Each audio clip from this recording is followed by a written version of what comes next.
శ్రీ గణేశాయ నమః. శారదా గురుభ్యో నమః. ఈటీవీ లైఫ్ ఆధ్యాత్మిక ఛానల్ ప్రేక్షకులకు శుభోదయం. శ్రీరస్తు కార్యక్రమానికి శుభస్వాగతం. కార్యక్రమంలో శుభతిథి అంశంలో నేటి పంచాంగ వివరాలు చూద్దాం. ఆంగ్ల తేదీ 29వ తేదీ 11వ నెల 2025 సంవత్సరం శనివారం. స్వస్తిశ్రీ చాంద్రమానశ్రీ విశ్వావసునామ సంవత్సరం దక్షిణాయనం హేమంత ఋతువు మార్గశిర మాసం శుక్లపక్షం నవమి తిథి సాయంత్రం 5:31 వరకు, అనంతరం దశమి. పూర్వభద్ర నక్షత్రం రాత్రి 9:57 వరకు, అనంతరం ఉత్తరాభాద్ర. వజ్రయోగం తెల్లవారుజామున 3:45 వరకు, అనంతరం సిద్ధియోగం. కౌలవకరణం సాయంత్రం 5:31 వరకు, అనంతరం తైతులకరణం. నేటి వర్జ్యం అభావం అనగా నేడు వర్జ్యం లేదు. దుర్ముహూర్తం ఉదయం 6:24 నుండి 7:54 వరకు. నేటి అమృత ఘడియలు మధ్యాహ్నం 2 గంటల నుండి 3:54 వరకు. నేటి రాహుకాలం ఉదయం 9 గంటల నుండి 10:30 గంటల వరకు. యమగండ మధ్యాహ్నం 1:30 నుండి 3 గంటల వరకు. ఇక ఈనాడు తిథివార నక్షత్రాలను అనుసరించి చేయదగిన దేవతాపాసన గురించి చూచినట్లయితే, ఈనాడు శనివారం, దీన్ని స్థిరవారం అని మందవారం అని పిలుస్తారు. ఈనాడు పూర్వభద్ర నక్షత్రం. పరాశర సంహితలో హనుమంతుల వారి జననం గురించి ఒక చక్కని శ్లోకం మంగళాష్టకంలో చెప్పడం జరుగుతుంది. వైశాఖే మాసి కృష్ణాయాం దశమ్యాం మందవాసరే పూర్వభాద్ర ప్రభూతాయ మంగళం శ్రీ హనుమతే అని. అంటే హనుమంతుల వారు ఎప్పుడు జన్మించారు అని ఈ శ్లోకంలో పరాశరుల వారు చాలా డీటెయిల్డ్గా చెప్తారు. వైశాఖే మాసి కృష్ణాయాం అంటే వైశాఖ మాసంలో వచ్చినటువంటి కృష్ణపక్షంలో దశమ్యాం మందవాసరే దశమి తిథి శనివారం నాడు పూర్వభాద్ర ప్రభూతాయ. హనుమంతుడి యొక్క నక్షత్రం ఏమిటంటే పూర్వభాద్ర నక్షత్రం. అటువంటి ఆ పరాశరుల వారు చెప్పినటువంటి దాంట్లో ఈనాడు హనుమంతుల వారి జన్మ నక్షత్రం ఆవిర్భావ నక్షత్రమైనటువంటి పూర్వభాద్ర నక్షత్రం. దీనితో పాటు శనివారం మందవారం కూడా కలిసి రావటం చాలా విశేషం. మరొక విశేషం ఏమిటంటే, ఏ హనుమంతుడు ఏ భగవంతుడిని ఆరాధించి ఏ దివ్యనామాన్ని ఆయన శ్వాసగా ధ్యాసగా ఆయన జీవిస్తున్నాడో, ఎందుకంటే జీవిస్తున్నాడు అనే మాట అంటానికి ఉన్నటువంటి విశేషం ఏమిటంటే, సప్తచిరంజీవుల్లో హనుమంతుడు కూడా ఒకడు. కాబట్టి అటువంటి రాముడికి సంబంధించినటువంటి దివ్యమైన నవమి తిథి ఈ రోజున యథాశక్తిగా హనుమదారాధన చేయటం, హనుమంతుడికి సింధూరాన్ని సమర్పించడం, హనుమంతుడికి అత్యంత ప్రీతికరమైనటువంటి తమలపాకులతో అర్చన జరిపించడం చాలా విశేషం. ఎందుకంటే హనుమంతుడి గురించి ధ్యానం చేస్తూ దూరీకృత సీతార్తి ప్రకటీకృత రామవైభవ స్ఫూర్తి దాడిత దశముఖ కీర్తి పురతో మమభాతు హనుమతో మూర్తి అని స్వామివారిని చెప్తారు. దూరీకృత సీతార్తి, ఆ సీతాదేవి యొక్క దుఃఖాన్ని హరించినటువంటి వాడు, ఆర్తిని హరించినటువంటి వాడు. ప్రకటీకృత రామవైభవ స్ఫూర్తి, రాముడి గురించి, రాముడి యొక్క ఆ భుజబలం గురించి, రాముడి యొక్క శౌర్య పరాక్రమాల గురించి, రాముడి యొక్క వైభవం గురించి చెప్పడంతో పాటు రామనామం యొక్క గొప్పదనాన్ని కూడా లోకానికి ప్రకటించినటువంటి వాడు హనుమంతుడు. అందుకే రామదాస స్వామి వారు అంటారు, బండన భీముడు ఆర్త జనబాంధవుడు ఉజ్వల బాణ తూణ కోదండ కళాప్రచండ భుజ తాండవ కీర్తికి రామమూర్తికి రెండవ సాటి దైవమిక లేడనుచున్ అని ఆయన ఢక్కా భజాయించి నేను చెప్తాను అని హనుమంతుడు అన్నట్టుగా రామదాస స్వామి వారు అంటారు. అంటే రాముడి యొక్క వైభవాన్ని చెప్పాలన్నా, రామనామ విశిష్టతను చెప్పాలన్నా హనుమంతుడు మాత్రమే చెప్పగలుగుతాడు. అది రామనామం అనేటటువంటి దివ్యమైనటువంటి మణికి విలువ కట్టగలిగినటువంటి శరాబు ఈ హనుమంతుడని చెప్పవచ్చు. అదేవిధంగా దాడిత దశముఖ కీర్తి, ఆ రావణాసురుడి యొక్క కీర్తి ఏదైతే ఉన్నదో దాన్ని హరించినటువంటి వాడు. రావణాసురుడి యొక్క లంకకు వెళ్ళాలంటే ఎవరైనా భయపడేవాళ్ళు, ఎందుకంటే అది శత్రు దుర్భేద్యంగా ఉంటుంది. లంకిణి అని చెప్పబడినటువంటి చాలా ఘోరమైనటువంటి రూపం కలిగినటువంటి రాక్షసి అక్కడ కాపలాగా ఉంటుంది. కానీ అటువంటి ఆ లంకను కూడా ఆయన దహించి వేసినటువంటి మహానుభావుడు. అంతేకాకుండా లంక ఏదైతే ఉందో అంపేద కొంపయే కాల్చి వచ్చే, అంటే ఒక పిరికివాడి యొక్క ఆ గృహాన్ని మీద బలవంతుడు ఎట్లయితే దాడి చేస్తాడో, అదేవిధంగా రావణాసురుడి యొక్క దుర్భేద్యమైనటువంటి లంక మీద దండెత్తడమే, ఆయనే వెళ్ళడమే కాకుండా ఈయన తోకకు నిప్పంటిస్తే ఆ లంకా నగరాన్ని మొత్తాన్ని కూడా కాల్చి బూడిద చేసినవాడు. అందుకే పెద్దలు హనుమంతుడి గురించి చెప్తూ చూసి రమ్మంటే కాల్చి వచ్చాడు అంటారు. అంటే సీత జాడ తెలుసుకొని రమ్మంటే రావణాసురుడు తోకకి నిప్పంటిస్తే ఆ నిప్పుని లంకకి అంటించినటువంటి వాడు, అటువంటి మహానుభావుడు. ఎవరైతే హనుమదారాధన చేస్తారో పెద్దలు ఒక మాట చెప్తారు, యత్రాస్తి భోగో నచదత్ర మోక్ష ఇత్రాస్తి మోక్షో నచదత్ర భోగ శ్రీ మారుతే పాద సమర్చకానాం భోగశ్చ మోక్షస్థ కరస్థ ఏవ అంటారు. అంటే ఎక్కడ మోక్షం ఉంటే అక్కడ భోగం ఉండదు, ఎక్కడ భోగం ఉంటే అక్కడ మోక్షం ఉండదు. కానీ భోగ మోక్షాలతో పాటు యోగాన్ని కూడా ప్రసాదించేటటువంటి వాడు హనుమంతుడు. అటువంటి ఆ ధీమంతుడు హనుమంతుడు గుణవంతుడు. ఆయన ఆరాధన చేసి అందరూ సమస్త శుభాలు పొందాలని ఆశిస్తూ స్వస్తి.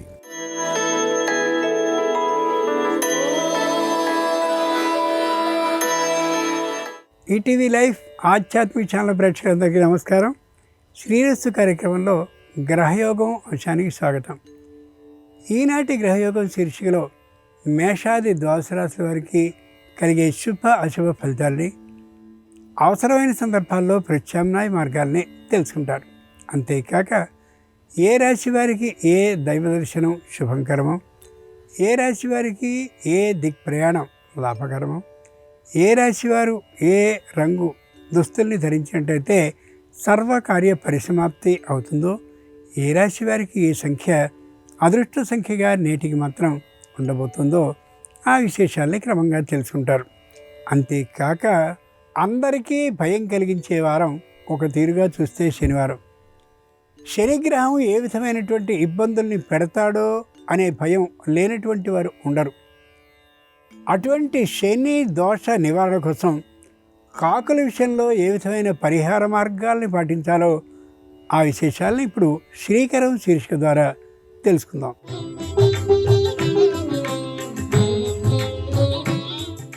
శనిదేవుని వాహనం కాకి అని చెప్తారు.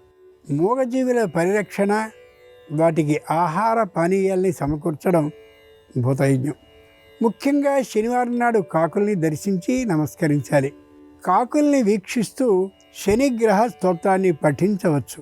శనివారం నాడు కాకులకి నవధాన్యాల్ని దానంగా సమర్పించుకోవాలి. నీటిని అందించాలి. పితృదేవతల శాంతి నిమిత్తం కాకులకి నువ్వులు, అన్నం కలిపి ఇయ్యవచ్చు. ప్రతి అమావాస్య నాడు కాకులకు బెల్ల ముక్కల్ని, మినుములతో చేసినటువంటి వంటకాల్ని ఆహారంగా సమర్పించడం ద్వారా శనిగ్రహ దోషాలు పూర్తిగా సత్వరంగా తొలగే అవకాశం ఉంటుంది. ముందుగా నేటి పంచాంగం. ఈరోజు తిథి నవమి, శనివారం, పూర్వభద్ర నక్షత్రం. ఇక నేటి గ్రహస్థితిని పరిశీలించి చూస్తే కర్కాటకంలో గురుడు, సింహంలో కేతువు, తులలో బుధుడు, వృశ్చికంలో రవి, శుక్ర, కుజ, బుధుడు. వీరితో పాటుగా రాహుచంద్రులు కుంభంలో ఉంటే మీనంలో శని ఉన్నాడు. ఈ తాత్కాలిక గ్రహస్థితి ఆధారంగా ద్వాదశ రాశుల వారికి కలగబోయే శుభ అశుభ ఫలితాలని క్రమంగా తెలుసుకుందాం. ముందుగా మేషరాశి.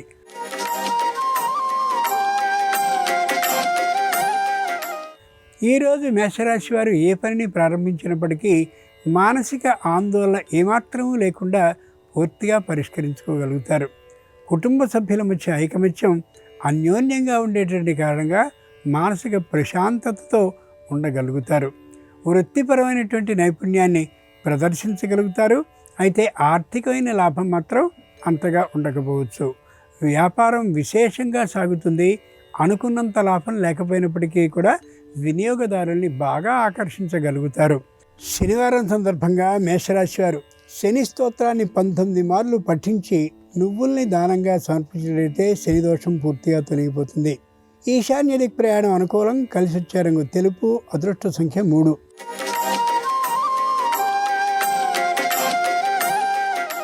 ఈరోజు వృషభ రాశి వారి ఫలితాలని పరిశీలించి చూస్తే మానసికంగా దృఢంగా ఉంటారు.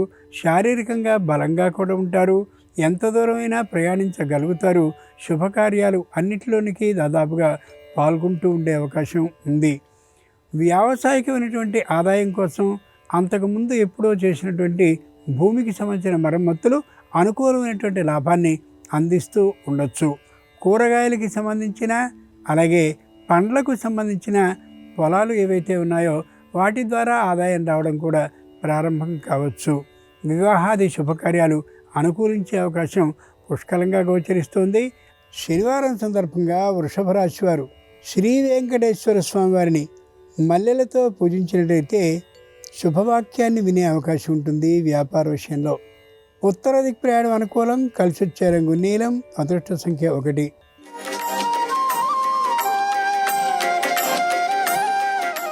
ఈరోజు మిథున రాశి వారి ఫలితాలని పరిశీలించి చూస్తే సర్వత్రా శుభం కోసమే ఎదురు చూస్తూ కనిపిస్తూ ఉంటారు. కుటుంబం మొత్తం దాదాపు అనారోగ్య పరిస్థితిలో ఉండేటువంటి కారణంగా నిర్లక్ష్యాన్ని వహించకుండా ఔషధ సేవని పాటించడం చాలా అవసరం. సంతానానికి సంబంధించిన విద్య మరింత ప్రభావంతో ఉండే కారణంగా ఉత్సాహంగా ఉండగలుగుతారు. వ్యాపారంలో మాత్రం మధ్యమమైనటువంటి లాభమే ఉంటూ ఉంటుంది. ఉద్యోగ స్థలంలో విశేషమైనటువంటి కీర్తి ప్రతిష్టల్ని సాధించగలుగుతారు. రుణాన్ని తీసుకోవడం మంచిది కాదు. బాగా ఆలోచించుకుని మాత్రమే ఉన్నంతలో పొదుపుతనాన్ని పాటిస్తూ కుటుంబాన్ని నడుపుకోగలగాలి. శనివారం సందర్భంగా మిథున రాశి వారు ఆదిత్యుడిని కుంకుమాక్షతలతో పూజించినట్లయితే ఆరోగ్య సిద్ధి అవుతుంది. తూర్పు దిక్ ప్రయాణం అనుకూలం. కలిసి వచ్చే రంగు నలుపు. అదృష్ట సంఖ్య 8.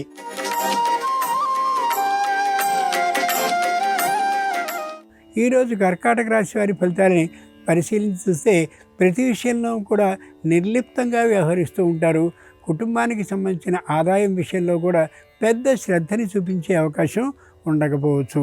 ఇళ్లకు అలాగే వాహనాలకి ఇతరమైనటువంటి పరికరాలకి కూడా అనేకమైన మరమ్మతులు చేయటటువంటి కారణంగా ఒకటి మిమ్మట ఒకటి చేసుకుంటూ ఆర్థికమైనటువంటి వ్యయానికి గురయ్యే అవకాశం బాగా గోచరిస్తుంది.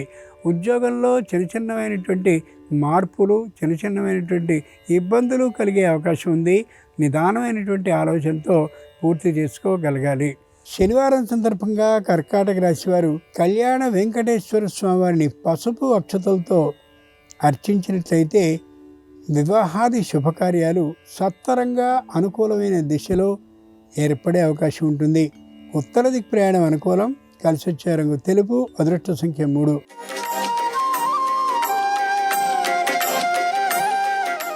ఈరోజు సింహరాశి వారి ఫలితాలని పరిశీలించి చూస్తే మానసికంగా దృఢంగా ఉంటారు. శారీరకంగా బలంగా ఉంటారు. వృత్తిపరంగా నైపుణ్యాన్ని సాధిస్తారు. వ్యాపారపరంగా మధ్యమ స్థితిలో ఉంటారు. ముఖ్యంగా రుణాల విషయంలో మాత్రం తీర్చేటువంటి అవకాశం తక్కువగా ఉన్న కారణంగా మాట పడే అవకాశం పుష్కలంగా గోచరిస్తోంది. ఆర్థికమైనటువంటి లాభం పట్ల విశేషమైనటువంటి శ్రద్ధని పాటిస్తారు. విశేషంగా శ్రమని కూడా పొందుతారు. సంతానం విరోధించే అవకాశం ఉంది. ఆర్థిక విషయంలో జాగ్రత్తగా వ్యవహరించాలి. శనివారం సందర్భంగా సింహరాశి వారు శ్రీ వీర వెంకట సత్యనారాయణ స్వామి వారిని తమలపాకులతో అర్చించినట్లయితే వ్యాపారపరమైన రుణ సమస్యలన్నీ తొలగిపోయే అవకాశం ఉంటుంది. ఆగ్నేయ దిక్ ప్రయాణం అనుకూలం. కలిసి వచ్చే రంగు ఎరుపు. అదృష్ట సంఖ్య 4.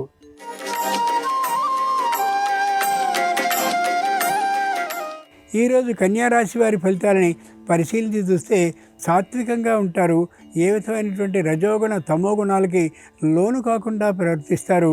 మాటల్లో చాలా నిదానమైనటువంటి తనం గోచరిస్తూ ఉంటుంది. కుటుంబంలో ఏ ఒక్కరికి తాత్కాలికమైనటువంటి అనారోగ్యం కలిగిన విశేషమైనటువంటి శ్రద్ధతో అనారోగ్యాన్ని తొలగించేటువంటి ఆలోచనతో పెద్ద వైద్యాలయాలకు వెళ్ళే అవకాశం ఉండొచ్చు. అన్ని రంగాల్లోనూ అతి ప్రతిష్ట కలిగినటువంటి వారితో పరిచయాలను ఏర్పాటు చేసుకుంటారు. ఆదాయం అలాగే వ్యయం కూడా సమమైనటువంటి స్థితిలో ఉండే అవకాశం ఉండొచ్చు.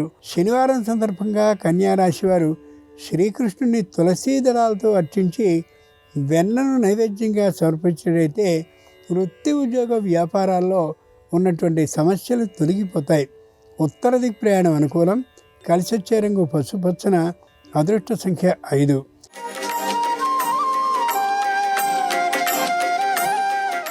ఈరోజు తులారాశి వారి ఫలితాలని పరిశీలించి చూస్తే తాత్కాలికమైనటువంటి నిరుత్సాహభావంతో ఉంటారు.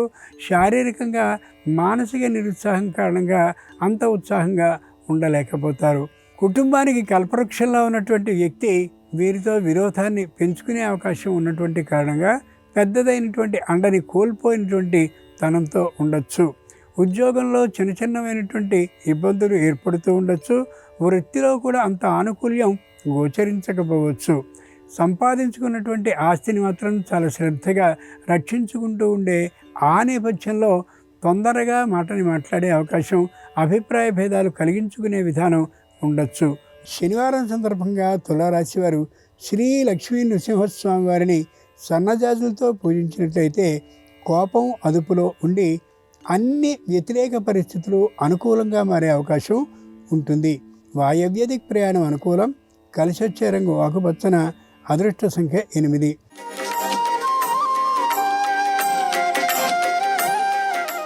ఈరోజు వృశ్చిక రాశి వారి ఫలితాలని పరిశీలించి చూస్తే మాటకు మాట బదులు చెప్పేటువంటి తనంతో ఉంటారు. తొందరగా కోపం వచ్చే అవకాశం ఉంటుంది. మాట్లాడినటువంటిది ఎదుటివారికి బాణంతో సమానంగా గుచ్చుకునే విధం ఉండే కారణంగా శత్రు సంఖ్య పెరిగే అవకాశం ఉండొచ్చు. ఉద్యోగంలో ఏ విధమైనటువంటి ప్రతిబంధకత గోచరించదు, కానీ వ్యాపారం చేస్తున్నటువంటి వారికి ఆదాయ మార్గాలు తగ్గే అవకాశం ఉండొచ్చు. ప్రయాణాలు తప్పనిసరి కావచ్చు.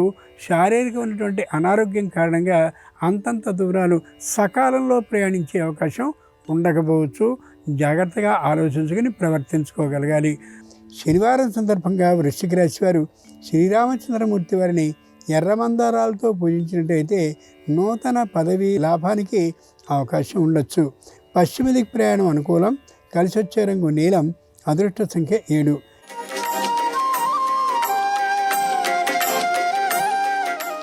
ఈరోజు ధనురాశి వారి ఫలితాలని పరిశీలించి చూస్తే ఎంత మాట పడితే అంత మాట మాట్లాడడానికి ఏమాత్రము వెనుకబాటుతనము ఉండదు. ఏదైనా సరే పెద్దదైనటువంటి స్థలాన్నో పొలాన్నో దేన్నో కొనాలి అనేటువంటి ఆలోచనతో దృఢంగా ఉంటారు. ఏ విధమైనటువంటి భాగస్వాములు లేకుండా సొంతంగా కొనుక్కోవడం శ్రేయస్కరం అనే మాటని మాత్రం మర్చిపోకూడదు. బంధువులు మిత్రులు అయినటువంటి వారు ఆర్థిక సహాయాన్ని అందించడానికి ముందుకు వచ్చినప్పటికీ కూడా అందరి నుండి రుణాన్ని తీసుకోవడం ఏమాత్రం సరైన విషయం కాకపోవచ్చు. సంతానానికి సంబంధించినటువంటి విద్య విశేషమైనటువంటి స్థాయిలో ఉండనటువంటి కారణంగా మానసిక నిరుత్సాహానికి గురయ్యే అవకాశం ఉంది. శనివారం సందర్భంగా ధనురాశి వారు శ్రీహరిని చామంతులతో పూజించినట్లయితే నూతన ఉద్యోగ భద్రత లభించే అవకాశం ఉంటుంది. నిర్ణీత దిక్ ప్రయాణం అనుకూలం. కలిసి వచ్చే రంగు నలుపు. అదృష్ట సంఖ్య 6.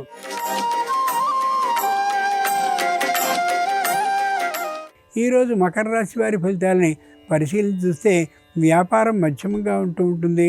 సంతానానికి విద్యా ప్రాభవం ఏమాత్రము ఉండకపోవచ్చు. పైగా విద్యా విషయంలో వారి పద్ధతి అంత అనుకూలంగా కూడా గోచరించకపోవచ్చు. కుటుంబం మొత్తం దాదాపుగా తాత్కాలిక అనారోగ్యానికి గురయ్యే అవకాశం ఉంది. కాబట్టి ఔషధ సేవని చేయడం చాలా అవసరం. దూరపు బంధువుల్లో ఒకరికి అనారోగ్యంగా ఉండే అవకాశం ఉండొచ్చు. అంత మాత్రం చేత ఆందోళన పడవలసిన అవసరం అయితే లేకపోవచ్చు. తాము అందరూ కలిసి సంపాదించినటువంటి ఆ పితృస్వామ్యపు ఆస్తి ఏదున్నదో దాని గురించిన చర్చ రాకుండా ఉండేలా చూసుకోవడం శ్రేయస్కరం. శనివారం సందర్భంగా మకర రాశి వారు హయగ్రీవ స్వామిని కనకాంబరాలతో అర్చించినట్టయితే మానసిక ఆందోళన పూర్తిగా తొలగిపోతుంది. దక్షిణ దిక్ ప్రయాణం అనుకూలం. కలిసి వచ్చే రంగు పసుపచ్చన. అదృష్ట సంఖ్య 9.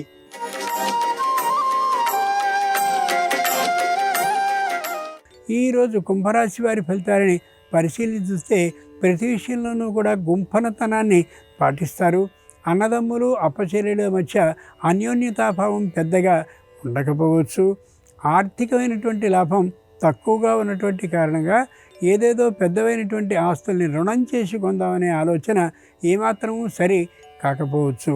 కుటుంబంలో నుండి వృత్తి ఉద్యోగ వ్యాపార ఆదాయం కోసమని అలా బయటకు వెళ్ళినటువంటి వారు తిరిగి మళ్ళీ గూటికి వచ్చే అవకాశం పుష్కలంగా గోచరిస్తుంది. వృత్తి ఉద్యోగ వ్యాపారపరమైన ఆదాయాలు మధ్యమంగానే ఉంటాయి ఈ రాశి వారికి ఈ రోజున.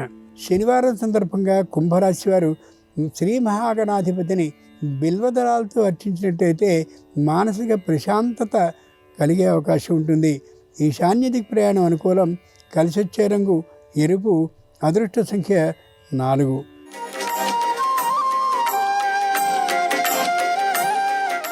ఈరోజు మీనరాశి వారి ఫలితాలని పరిశీలించి చూస్తే శారీరకమైనటువంటి అనారోగ్యం కుటుంబం మొత్తానికి కలిగే అవకాశం గోచరిస్తోంది. వెంటనే ఔషధ సేవని చేయించుకోవడం అత్యవసరం. వృత్తిపరమైనటువంటి ఆదాయం ఏమాత్రం ఉండదు. వ్యాపారపరమైనటువంటి ఆదాయం అయితే బాగానే ఉంటుంది. ఉద్యోగపరమైన ఆదాయం మధ్యమంగా ఉంటుంది. ఆర్థికమైనటువంటి అవసరాలు బాగా పెరిగిపోయే అవకాశం ఉండే కారణంగా తగినటువంటి ఆర్థిక లాభం కోసం కృషి చేయడం అత్యవసరం. ఎదుటివారితో మాట్లాడే సందర్భంలో అపార్థ స్ఫూర్తి కలిగే అవకాశం లేకుండా జాగ్రత్తగా మాట్లాడడం అవసరం. పొదుపు సూత్రాన్ని పాటించడం మరింత అవసరం. లేని పక్షంలో రుణాన్ని తీసుకోవాల్సిన పరిస్థితి కూడా గోచరించవచ్చు. ఇంతకుముందు లభించిన కీర్తి ప్రతిష్టల్ని జారవిడుచుకునే అవకాశం కూడా ఏర్పడవచ్చు. శనివారం సందర్భంగా మీనరాశి వారు శ్రీ మహావిష్ణువుని ముద్దమందరాలతో అర్చించినట్లయితే నూతనోత్సాహం వృత్తి ఉద్యోగ వ్యాపారాల్లో కలిగి అభివృద్ధి దిశగా వెళ్ళే అవకాశం ఉంటుంది. ఈశాన్య దిక్ ప్రయాణం అనుకూలం. కలిసొచ్చే రంగు ఎరుపు. అదృష్ట సంఖ్య 4. ఇవి ఈనాడు ద్వాదశ రాశుల వారికి కలిగే శుభ అశుభ ఫలితాలు. ఈరోజు శనివారం అయినటువంటి సందర్భంగా శనిగ్రహ అనుగ్రహం సర్వరాశుల వారికి సంపూర్ణంగా కలగాలని హృదయపూర్వకంగా ఆ శని భగవానుని ప్రార్థిస్తూ స్వస్తి. నమస్కారం. ఈరోజు నవమి తిథి పూర్వభాద్ర నక్షత్రంతో కలిసి వచ్చింది. శనివారం సందర్భంగా శని దోషాలన్నీ తొలగింపజేసుకొని పూర్వభాద్ర నక్షత్రానికి అధిపతి అయిన గురుబలాన్ని పెంపొందింపజేసుకొని సంపద రెట్టింపు చేసుకోవటానికి, శనీశ్వరుడి అనుగ్రహం ద్వారా కార్యసిద్ధిని పొందటానికి ఎలాంటి ప్రత్యేకమైన విధి విధానాలు పాటించాలో నేటి శుభం లాభం అనే శీర్షికన పరిశీలిద్దాం. ప్రధానంగా శని దోషాలు తొలగింపజేసుకొని ఆదాయ మార్గాలు పెంపొందింపజేసుకోవాలంటే ఈరోజు ఒక నలుపు రంగు వస్త్రంలో కొన్ని బియ్యం ఉంచి మూటగట్టి నవగ్రహ ఆలయానికి వెళ్ళి నవగ్రహ ఆలయంలో శనీశ్వరుడి విగ్రహం దగ్గర ఆ మూట ఉంచాలి. అలాగే శనీశ్వరుడి విగ్రహం సమీపంలో ఆవ నూనెతో దీపాన్ని వెలిగించాలి. దీపం వెలిగించిన తర్వాత శనీశ్వరుడి పాదాల చెంత ఉన్నటువంటి మూటను ఎక్కడైనా పారే నీళ్లలో విడిచిపెట్టాలి, లేదా ఎవరు తొక్కని చోట చెట్టు మొదట్లో వేయాలి. దీనివల్ల శని దోషాలు తొలగింపజేసుకుని ఆదాయ మార్గాలు పెంపొందింపజేసుకోవచ్చు. లేదా శివాలయానికి వెళ్ళి శివాలయంలో 1.25 కేజీ బియ్యం తెల్లటి వస్త్రంలో మూటగట్టి శనీశ్వరుని స్మరించుకుంటూ దానం ఇవ్వటం ద్వారా శని దోషాలు తొలగింపజేసుకోవడంతో పాటుగా ధన మార్గాలు పెంపొందింపజేసుకోవచ్చు. అలాగే మార్గశిర మాసంలో వచ్చే శనివారం కాబట్టి, ఈ మాసం విష్ణువుకు ప్రియమైన మాసం కాబట్టి, మర్రి చెట్టు విష్ణు స్వరూపం కాబట్టి, శనీశ్వరుడు విష్ణు భక్తుడు కాబట్టి మర్రి చెట్టు దగ్గర దీపాలు వెలిగించడం ద్వారా కూడా శని దోషాలు తొలగింపజేసుకొని ఆదాయ మార్గాలు పెంపొందింపజేసుకోవచ్చు. మర్రి చెట్టు సమీపంలో లేని వాళ్ళు ఎవరైనా సరే దానికి ప్రత్యామ్నాయంగా రావి చెట్టు దగ్గరకు వెళ్ళండి. రావి చెట్టు మొదట్లో నల్ల నువ్వులు, నల్ల మినుములు కలిపినటువంటి నీళ్లు పోయండి. రావి చెట్టు దగ్గర ఆవాల నూనె దీపాన్ని వెలిగించండి. రావి చెట్టుకు ధూపం వేసి పాలు నైవేద్యంగా సమర్పించండి. ఇలా చేస్తే శని దోషాలు తొలగింపజేసుకొని ఆదాయ మార్గాలు పెంపొందింపజేసుకోవచ్చు. అలాగే నల్ల నువ్వులతో చేసినటువంటి పదార్థాలు కానీ, తెల్ల నువ్వులతో చేసిన పదార్థాలు కానీ దేవాలయ ప్రాంగణంలో భక్తులకు పంచిపెట్టినా కూడా శని దోషాల నుంచి సులభంగా బయటపడవచ్చు. వృత్తిపరంగా ఇబ్బందులు ఎదుర్కొంటూ ధనపరమైన సమస్యలు ఉన్నవాళ్ళు ఈశ్వరుడికి ఈరోజు జమ్మి ఆకులు సమర్పించండి. అలా సమర్పించినట్లయితే శివానుగ్రహం వల్ల ఉద్యోగపరమైన ఒత్తిడి తొలగిపోతుంది. ఉద్యోగపరంగా ధనలాభాన్ని పెంపొందింపజేసుకోవచ్చు. అలాగే ఆంజనేయ స్వామికి తేనె నైవేద్యంగా సమర్పించడం ద్వారా కూడా కార్యసిద్ధిని సులభంగా పొందవచ్చు. అలాగే దేవాలయానికి వెళ్ళలేని వాళ్ళు ఎవరైనా సరే మార్గశిర మాసంలో వచ్చే శనివారం సందర్భంగా మీ ఇంటి ఆవరణలో నైరుతి మూల కలబంద మొక్కను ఏర్పాటు చేసుకోండి. మార్గశిర శనివారం ఇంటి ఆవరణలో నైరుతిలో కలబంద మొక్కను ఏర్పాటు చేస్తే శని దోషాలు తొలగింపజేసుకోవడంతో పాటుగా ఆదాయ మార్గాలు పెంపొందింపజేసుకోవచ్చు. అదేవిధంగా ఎవరైనా ఈరోజు గృహంలో పడమర దిక్కులో ప్రమిదలో నువ్వుల నూనె పోసి 8 ఒత్తుల దీపాన్ని వెలిగించడం ద్వారా కూడా శని దోషాలన్నీ తొలగింపజేసుకొని సమస్త శుభాలను సిద్ధింపజేసుకోవచ్చు. శనివారంతో కూడిన పూర్వభాద్ర నక్షత్రం వచ్చిన తరుణంలో శని దోషాలు తొలగింపజేసుకొని గురుబలం పెంపొందింపజేసుకొని ఆదాయ మార్గాలను పెంపొందింపజేసుకోవటానికి ఈ ప్రత్యేకమైన విధి విధానాలు పాటించండి. సమస్త శుభాలను సిద్ధింపజేసుకోండి. అలాగే రేపు ప్రాగస్తమిత శుక్రమౌఢ్యమి ప్రారంభమవుతోంది. ఈ సందర్భంగా ప్రాగస్తమిత శుక్రమౌఢ్యమి అంటే ఏంటో, ఈ ప్రాగస్తమిత శుక్రమౌఢ్యమి సందర్భంగా ఎలాంటి పనులు నిర్వహిస్తే ఉత్తమ ఫలితాలు కలుగుతాయో, ఎలాంటి పనులు ఆచరించరాదో రేపటి శుభం లాభం అనే శీర్షికన పరిశీలిద్దాం. నమస్కారం. ఈ కార్యక్రమాన్ని తిరిగి చూడాలనుకుంటే www.youtube.com/ETV Life Spiritual లో చూడవచ్చు.